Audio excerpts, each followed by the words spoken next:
designer, startup founder, and entrepreneur and investor. And one of the things that I've really come to appreciate about product development is simply how difficult, expensive, and risky it can be. If you've ever walked into a room with a product development team, a Scrum team, and talked about this really interesting problem you've seen and asked the team to kind of talk about it for a while, it won't be too long until this team starts talking about the code they have to write, the JavaScript framework they're going to have to use, really getting down into the solution and figuring out what it is we're going to have to build to solve this problem. That's great if it's an obvious problem. But if it's a new to the world product, if it's a new to your user base feature, there's just inherently a lot of risk in developing that, putting the cost and effort and time into developing that without checking some of your assumptions first. One of the ways that we like to do that is by using Wizard of Oz experiments. The Wizard of Oz story, if you're not familiar with it, it's a story where there's this grand and powerful wizard that does all of these magical things. But come to find out, in reality, it's just a man behind a curtain pulling some levers to make things happen. There's actually no magic at all. It's just raw human power behind the scenes trying to make these things look like they're real. So that's the same kind of concept we're going to use for experimentation. Instead of building the whole thing, we're going to find a way to do this quicker, cheaper, and probably without writing much code. So that we can actually test whether or not our users are going to interact with our product in the way that we think they are. Let me give you an example. Groupon is a great example. If you're not familiar with Groupon, they're a company that on a massive scale now sells coupons to local restaurants and shops and things like that.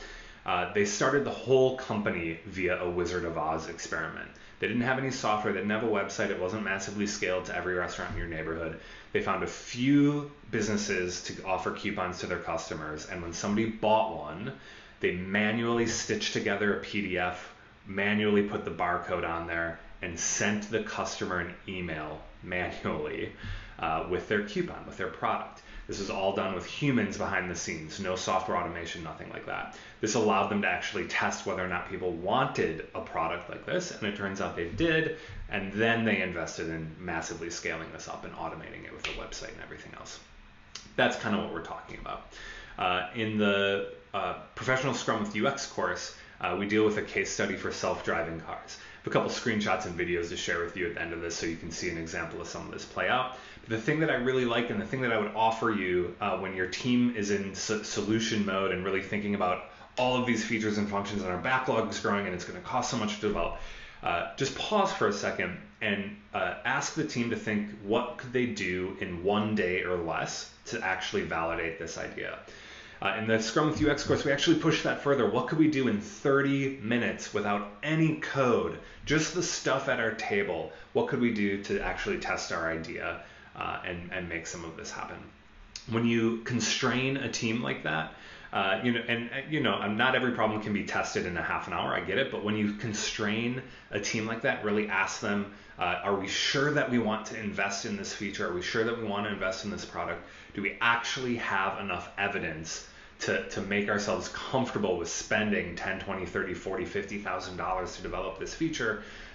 Or might we just take a couple hours and figure out a way to test our assumptions, probably using a Wizard of Oz scenario. So take a look at this video, see it in action. This is a team that has attempted to test their assumptions of a self-driving car being applicable to a Lyft or Uber or taxi situation. And you can kind of see the fidelity that they have here. It didn't take them much to design this experiment. It didn't take them much to construct this experiment. And they're running it with real users after only a half an hour of work. Think of the type of evidence and confidence your teams could gain if we just took a little bit of time to gather some evidence of how our users might actually use our product in the future. Thanks and happy experimenting. All right, let's start the day. Okay, let me just... Good morning, Pete. What can I do for you today? Let's start the trip. Starting trip. Okay, Uber or Lyft? Let's sign with Uber first. Starting Uber.